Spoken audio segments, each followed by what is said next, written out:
네, 오늘의 전국 현안 짚어보겠습니다. 김용태 전 국민의힘 최고위원, 장경태 더불어민주당 최고위원 나와 계십니다. 어서 오십시오. 안녕하세요. 안녕하세요. 헌법재판소 어제 이 시간에 이상민 장관 탄핵 심판에 대해서 만장일치로 기각 결정을 내렸는데요. 여기에 대해서 두 분 평가를 간단히 듣고서 대담 이어가겠습니다. 어떻게 보셨어요? 일단 헌재 결정문에도 보면 네. 여러 가지 탄핵이 기각된다고 해서 예. 책임에서 자유로울 수 없다. 그리고 여러 이상민 장관 개인뿐만 아니라 예. 여러 이 정부 기관들의 여러 가지 그러니까 여러 가지 제대로 된 역할을 못해서 이런 사회적 재난이 발생했다고 분명하게 명시하고 있습니다. 그렇기 때문에 지금 책임져야 될 행안부 장관뿐만 아니라 서울시장, 서울시경, 경찰청장 등 다양한 기관들이 지금 무책임한 또 제때 역량을 역할을 하지 못한 것들이 많이 드러나지 않았습니까? 이 부분에 대해서 단 한 사람에게만 물을 수 있는 책임은 아니다라고 판시한 것으로 보입니다. 네, 여당에서는 야당의 지도부, 야당의 사과가 필요하다라고 계속 요구하고 있는데 거기에 대해서는요? 보통 이 탄핵이 발의되고 또 기각된다 해도 어찌됐건 지금 이 159명의 사회적 참사가 일어난 사건 아니겠습니까? 그러면 집권 여당은 오히려 앞으로 이런 일이 발생하지 않도록 더 세심한 주의를 기울이겠다, 송구하다 라는 메시지가 나오는 게 가장 기본일 것입니다. 그런데 이 기각됐다고 해서 마치 즐겁고 마치 통쾌한 것 마냥 이렇게 이 행복해하는 것 자체가 집권 여당의 이 사회적 책임과 참사를 바라보는 태도와 자세라고 보고요. 다시 한번 경각심을 가지고 앞으로 이런 일이 발생하지 않도록 김기현 당대표부터 외국에 계신 마시고 수해 현장을 직접 바로 다가가는 등의 노력을 앞으로는 좀 하셨으면 좋겠습니다. 자, 여당 입장 들어볼게요. 이재명 대표는 탄핵 기각 됐지만 면죄부 준 건 아니다. 뻔뻔한 정권이다. 이렇게 비판을 했어요. 이 비판에 대해서는 어떤 생각이세요? 먼저 일단 정치의 영역을 법의 영역으로 가져가서 풀었다라는 점. 그 점에 있어서 국정을 책임진 여당의 일원으로서 국민 여러분들께 죄송하다는 말씀을 드리고 싶고요. 유가족의 또 아픔에 또 죄송하다는 말씀을 먼저 드려야 할 것 같습니다. 이번 헌재 결정은 전 여야 모두 함의가 있다라고 생각해요. 특히 야당은 이번 헌재 결정은 이례적으로 재판관 9대 0의 기각 결정이었지 않습니까? 그것은 결과적으로 재난을 정쟁화했다라는 것을 방증했다라는 것이라고 생각되고요.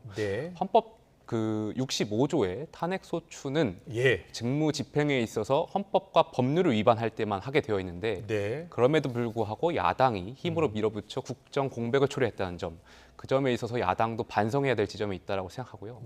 그리고 저는 야당에 부탁드리고 싶은 게 두 번째로 대통령의 판단을 좀 존중해달라는 말씀 드리고 싶습니다.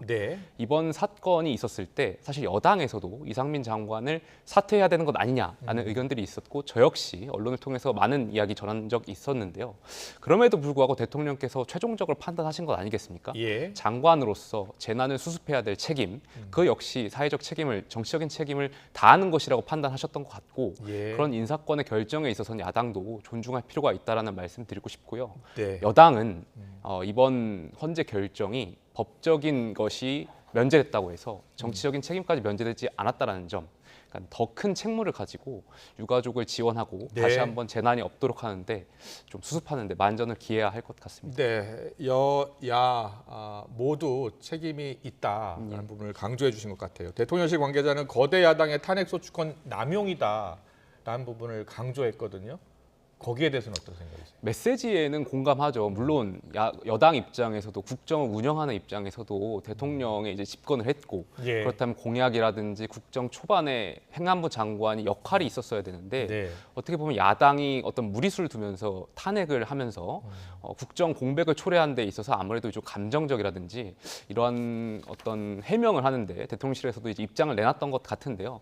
그 메시지는 동의합니다만 다만 저는 그 대통령실 에서 일관된 메시지 그리고 기조는 가져갈 필요 있다는 말씀을 드리고 싶습니다. 그게 무슨 말씀이냐면 지난번에 그 장모 관련해가지고 대통령 장모 관련해서 이제 법원 판단이 있었고 대통령실에서 사법부의 판단에 있어서 왈가왈부하지 않겠다라는 메시지가 있었는데 그럼에도 불구하고 이번에 헌법재판소 결정에는 또 메시지를 냈단 말이에요. 그러니까 이런 점이 국민들이 보시기에 왜 대통령실은 매번 저렇게 다른 평가를 하고 다른 입장을 내놓지라고 하면 그것이 결국에 대통령에 대한 신뢰에 대한 문제까지 이어질 수 있으니까요. 이 부분에 있어서는 참모분들께서 좀 주의를 기울이실 필요가 있다는 말씀 드리고 싶습니다. 그렇군요. 윤석열 대통령의 장모가 최근 2심에서 네. 1심과 같은 징역 1년 선고받고 법정 구속된 이야기를 해주고 계신데 대통령실에서 거기에 대한 즉각적인 입장 발표가 없었던 부분에 대해서 소통 차원에서 있어야 한다는 말씀 해주신 것 같아요. 예. 알겠습니다. 그리고 이상민 장관의 사퇴 가능성 이야기 좀 해보려고 하는데 사퇴 가능성은 지금 없는 것으로 전해지고 있고요.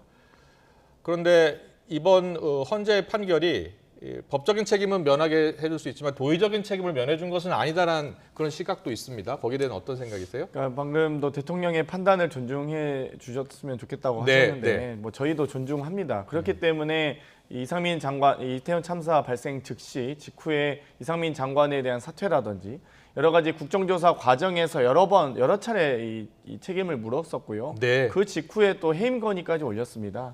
해임 건의가 통과되고 나서 이명박 박근혜 정권 때도 국회 본회의를 통과한 해임 건의에 대해서 무시한 적은 없거든요. 그런데 이번 정권에서 유독 이렇게 국회를 무시하는 또 존중하지 않는 모습들이 많이 나오면서 저희가 탄핵까지 가는 과정이었습니다. 그런데 탄핵소추위원으로는 법사위원장이 또 탄핵소추위원 아니겠습니까? 네. 이번 헌재의 탄핵 과정에서 김도읍 국민의힘 소속의 김도읍 법사위원장이 좀 뭐랄까 성의 있게 이 소추위원으로서 역할을 제대로 다하지 못한 게 아니냐라는 의혹들이 있기 때문에 이런 부분에 대해서도 저희가 충분히 검토해 보겠고요. 어찌되었건 저희가 지속적으로 이 대통령의 결정을 존중하기 위한 노력들을 하고 있습니다.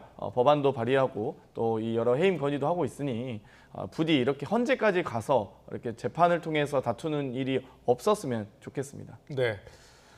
167일 만에 이상민 장관이 복귀를 했는데요. 그 사이에 큰 수해가 있었고요. 50명 가까운 희생자가 나왔습니다. 이 공백, 주무부처죠. 우리나라 주요 재난의 주무부처 장관이 167일 동안 공백 사태였는데 여기에 대해서 여야가 모두 상대 책임이다. 더 책임이 무겁다라고 이야기하고 있습니다. 어떤 생각이세요? 뭐 원인을 따지다 보면 사실 조금 전에 말씀드렸던 것처럼 민주당이 무리하게 추진하다 보니까 민주당 내에서도 어제 그 법률위원장이셨나요? 그분이 이제 탄핵 결정 전에도 사실 기각을 예상했던 것처럼 그러니까 민주당에서도 많은 분들이 기각을 예상했던 것 같은데 그럼에도 불구하고 이것이 추진했다라는 점에 있어서 분명히 원인은 저는 민주당이 있을 거라고 생각되는데 국정을 운영하는 저희는 책임지는 정당입니다. 그렇기 때문에 굳이 여기에 대해서 국민들이 바라고 계시는 국정을 운영하는 집권 여당은 좀 책임을 지는 모습을 좀 보여드리기를 원하실 것 같습니다. 네. 그러니까 국민의힘이 정말 저도 이해가 안 가는 게 지금 헌재 결정문에 따르면 이 여러 가지 각 정부기관이 제대로 된 역할을 하지 못해서 이태원 참사가 났다라고 그리고 이상민 장관 개인 한 명에게만 책임을 물을 수 있는 사안이 아니다라고 판시하고 있는데 또다시 이 수해 참사가 난 이유가 또 원인이 이상민 장관 단 한 사람이 없어서 이 참사가 났습니까? 그러니까 본인들이 지금 현재 결정문을 존중하고 환영하면서도 또 이 헌재의 입장과 완전 대치되는 입장을 또다시 내놓고 있습니다. 수해 참사가 지금 이상민 장관 한 명 없어서 난 겁니까? 그러니까 여러 가지 지금 각 정부기관이 청주시도 제대로 역할을 못했고 충북도도 못했고 여러 가지 지금 뭐 청주의 사례 마찬가지입니다. 안동 예천도 마찬가지고요.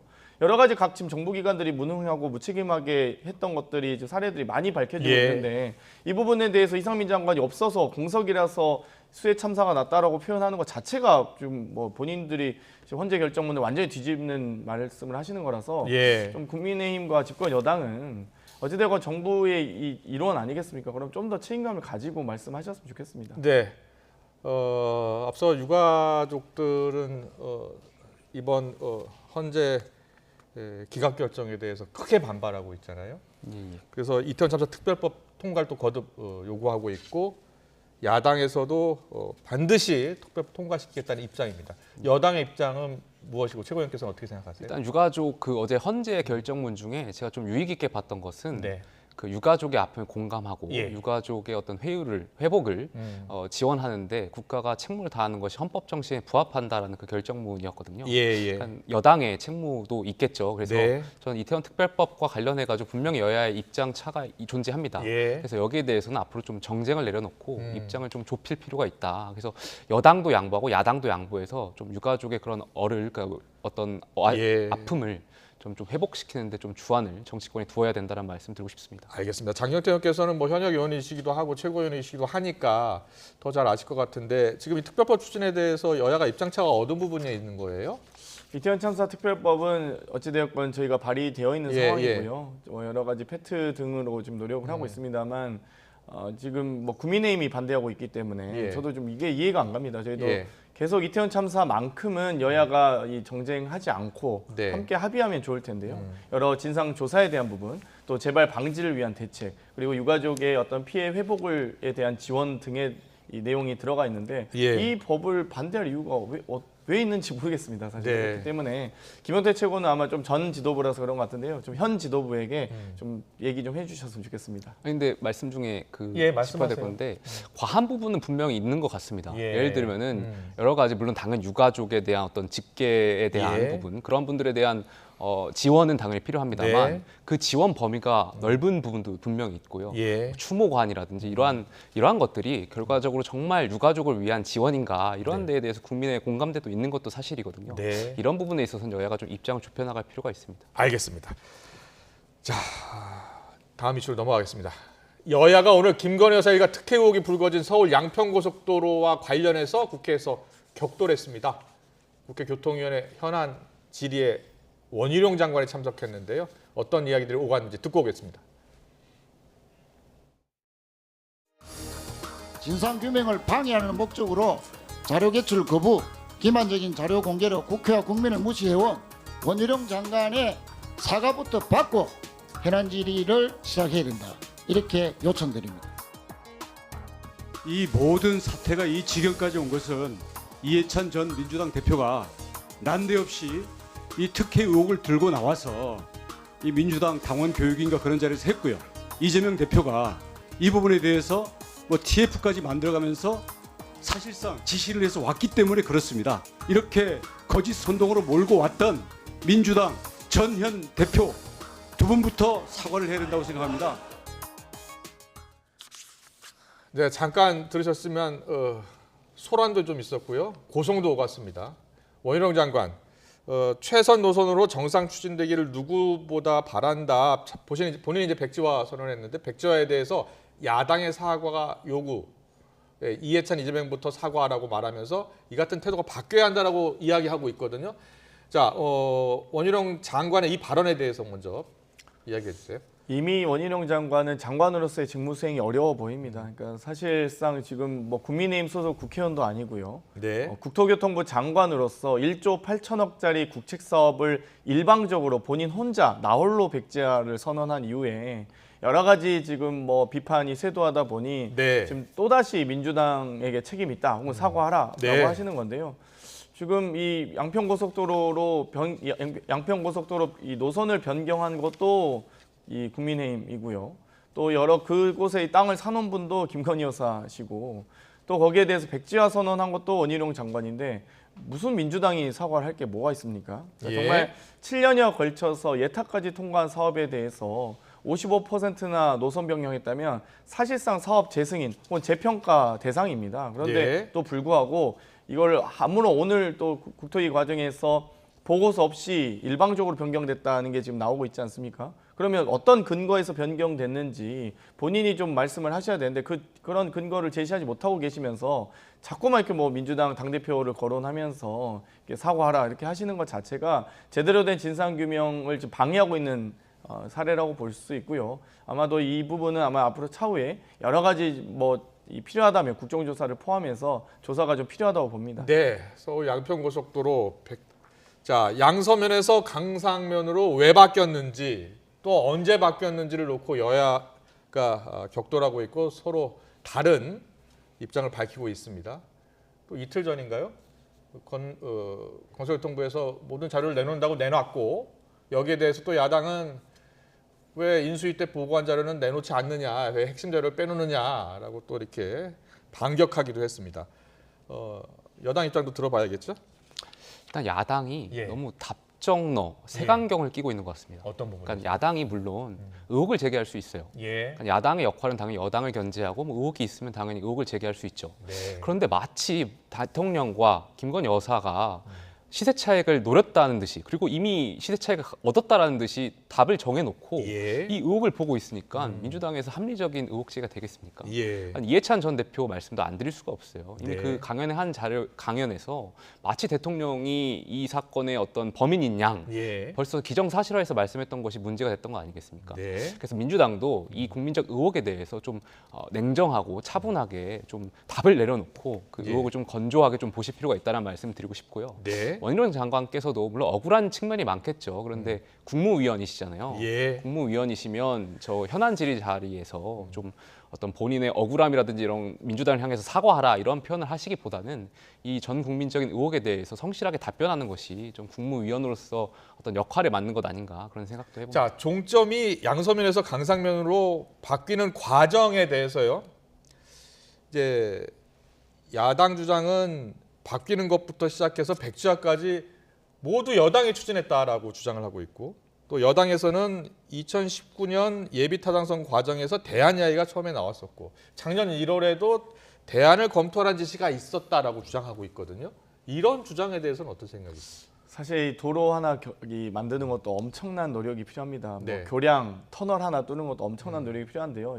이 사업은 고속도로 사업 아니겠습니까? 예. 2017년 당시에 이 제1차 고속도로망 발전 계획에서도 양서면으로 되어 있었고요. 예. 2018년에 제2차 광역교통망 기본 계획에도 양서면으로 되어 예. 있습니다. 2019년이 예타 대상 사업 선정되는 것도 어려운데 선정돼서도 양서면입니다. 네. 2021년 예타 통과도 양서면입니다. 예. 그런데 갑자기 2022년 3월에 윤석열 대통령 당선 직후에 여러 가지 연구 용역, 이제 환경영향 평가가 들어갔는데요. 이 과정에서 영향 평가로 예타 확정 노선을 바꿀 수 있다. 물론 예타 과정에서나 연구 용역 발주는 문재인 정부 때 했다면서요? 거의 3월 그 직후입니다. 그렇기 때문에 예. 그 시기도 뭐 물론 중요합니다만 예. 여러 가지 이 용역 회사들이 결정되고 나서 연구 용역 발표까지 예. 아직 연구가 진행되는 과정은 이 윤석열 정부이기 때문에 네. 이 과정도 좀 들여다봐야 되는데요. 세계 이 업체의 연구 용역 보고서도 사실 공개를 하지 않고 있다가 네. 지금 한 개 본인들이 이게 유리한 연구 용역 자료만 이 애초 공개하지 않았습니까? 제가 다른 방송에서 아주 자세하게 말씀드렸는데 여기 짧아서 좀 다 말씀 못 드리겠지만 알겠습니다. 이 기존에 있는 양서면 같은 경우는 교량이 15개가 늘어납니다. 네. 11개였던 곳이 26개. 터널 하나 뚫는 것도 어려운데 터널 13개에서 19개, 6개가 늘어납니다. 2km나 늘어나는데 오늘 이 사업에 현안 질의 때 대해서 관련 내용이 다 있겠네요. 예, 그렇습니다. 그러니까 예. 뭐 사실 이 고속도로 사업을 그리고 원희룡 장관이 혼자서 백지화한다? 국책 사업을? 이것도 말이 안 되지만 영향평가 과정에서 여러 가지 환경영향평가를 받게 돼 있는데 그 과정에서 환경부 장관도 이 의견서를 제출하게 되어 있는데 의견서 제출하지 않았다는 게 지금 환노위 전체회의에서 밝혀진 바 아닙니까? 그러면 도대체 누굽니까? 이 강상면으로 변경한 사람이 누군지 그걸 밝혀야 되는데 이 연구영역 보고서에도 없었다. 환경부 네. 장관도 환경영향평가 의견 보고 보내지 않았다. 그럼 어디서 나온 거죠? 네. 원희룡 장관은 혼자 막 뭐 영향평가 혼자 할 수 있는 사람입니까? 알겠습니다. 그러니까 근거를 제시하라고 하는데 예. 계속 제시하지 않고 있고 네. 모든 자료 공개한다고 했는데 제대로 된 인수위 자료도 공개하지 않고 있잖아요. 그러니까 저는 제가 보기에는 그리고 저 국토위 현안 질의도 예. 법적 위증에 대한 처벌을 받지 않는 현안 질의입니다. 그렇기 때문에 저희가 국정조사나 청문회 해야 된다는 이유가 국토부 지금 과장이 나와가지고 충격요법이었다라는 얘기를 하는데 일개 국토부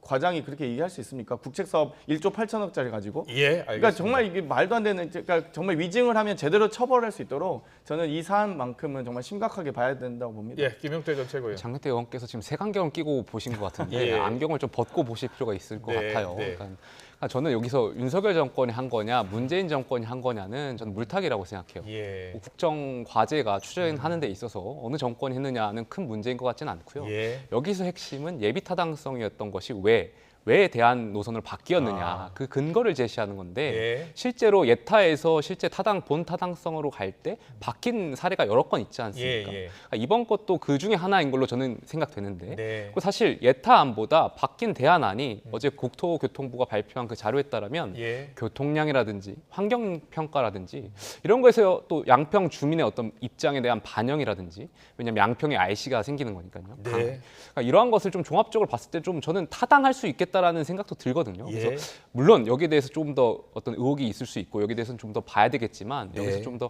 야당이 좀 차분하게 이 의혹을 좀 검증해 주셨으면 좋겠습니다. 알겠습니다. 다음 이슈 가야 됩니다. 이화영 전 경기도 평화부지사 재판 이야기 좀 해보겠습니다. 한동훈 장관 오늘 한마디 했고요. 이화영 전 지사의 부인이 라디오 인터뷰를 했습니다. 어떤 내용인지 듣고 오겠습니다. 가족 접촉하고 면회에서 진술 번복하라고 압박하고 하는 행태를 보이고 있는데요. 이건 권력을 악용한 최악의 사법 방해이자 스토킹에 가까운 행태라고 생각합니다. 갑자기 왜 민주당 의원들이 떼지어 가서 접견을 하려고 하죠? 그리고 재판 진행 상황을 여러분이 보시면 이게 어떤 상황인지 어떤 그림인지 충분히 아실 수 있지 않습니까? 지금 강압적으로 계속 매일 가서 진술을 하고 있고 그러면서 심리적으로 부담은 있었을 거예요. 예. 아마 검찰에서 변호사한테 어떤 조언을 했을 것 같아요. 이렇게 네가 이재명 당부 그거를 불면은 예. 이거는 이렇게 해주겠다라는 그 감형을 해줄 수 있다라면 그 부분에 대해서 우리한테 좋은 거 아니냐 이런 식의 얘기도 하셨었거든요. 그러니까 그분이 변호사예요. 네네. 네, 쌍방울 그룹의 대북 불법 송금 사건과 관련해서 조사를 받고 있는 이화영 전 경기평화부지사 관련해서 여러 이야기들이 나오고 있는데요. 이화영 전 지사가 진술을 번복했다라는 이야기도 나오고 있고 이화영 전 지사가 번복하지 않았다. 그리고 직접 입장문을 보니까 이재명 지사에게 보고했다는 내용은 사실과 다르다. 또 이런 입장을 밝혔거든요. 잠깐 보여주실래요? 네, 저렇게 입장이 바뀌었습니다. 그런데 이 과정에서 아내분이 이제 인터뷰를 저렇게 했습니다. 자, 이게 어떻게 된 일이에요? 이화영 전 지사의 입장은 뭡니까? 그러니까 일단 검찰에서 언론 플레이 먼저 한 것이 검찰에서 이화영 전 부지사가 여러 이재명 대표에게 대북 송금 관련돼서 보고를 했다라는 언론 플레이를 했고요. 그 이후에 이화영 지사의 여러 이 옥중 편지 서신을 통해서 나는 그런 이 진술한 적이 없다라고 했습니다. 그렇기 때문에 그럼 변호사가 잘못 이야기한 겁니다. 이미 모르겠습니다. 일단 언론을 통해서 저도 검찰의 예, 진술 내용을 접할 수 있었고요. 또 일단 본인의 이 여러 옥중 서신이 가장 중요한데 이 본인은 그런 진술한 적이 없다고 했기 때문에 이미 검찰이 주장하고 있는 여러 진술 내용은 오염되어 있습니다. 그리고 실제 지금 전 한동훈 장관이 자꾸 이렇게 법 위에 있는 듯한 모습을 자꾸 보여서 안타까운데요. 이 피고인이라 할지라도 이 접견권을 보장받아야 됩니다. 네. 왜냐하면 여러 가지 이 공포 분위기를 조성하면서 이 심리적인 압박을 검찰이 구속된 상태에서 여러 차례 또 다양한 형태를 할 수 있기 때문에 이 부분에 대해서 여러 가지 심리적 안정이나 또 이 피고인으로서의 방어권 등을 또 이 방어 의지를 가질 수 있도록 여러 접견권을 허용하고 있는 것이거든요. 그런데 이거 자체를 금지시키고 막는다라는 것 자체가 저는 여러 가지 법률상에 근거하고 있는 제대로 된 이 권리를 행사하지 못하게 하는 정말 법치주의를 무시하는 듯한 행동이라고 보고요. 이런 부분에 대해서 지금 검찰은 계속 이 피고인들을 막 압박하고 무리한 수사하면서 별건 수사하면서 여러 가지 형태로 지금 바게닝 등을 통해서 하는 것으로 보여지는데 어찌되었건 이런 부분에 대해서 유독 진술 하나 가지고 지금 수사를 하고 있는 거잖아요. 제대로 된 증거나 이런 대장동 그 수사 같은 경우도 지금 거의 폐쇄기 짙은 등의 여러 가지 지금 과정이 있기 때문에 좀 무리한 수사, 압박 수사 이런 걸로만 제발 하지 않았으면 좋겠습니다. 네.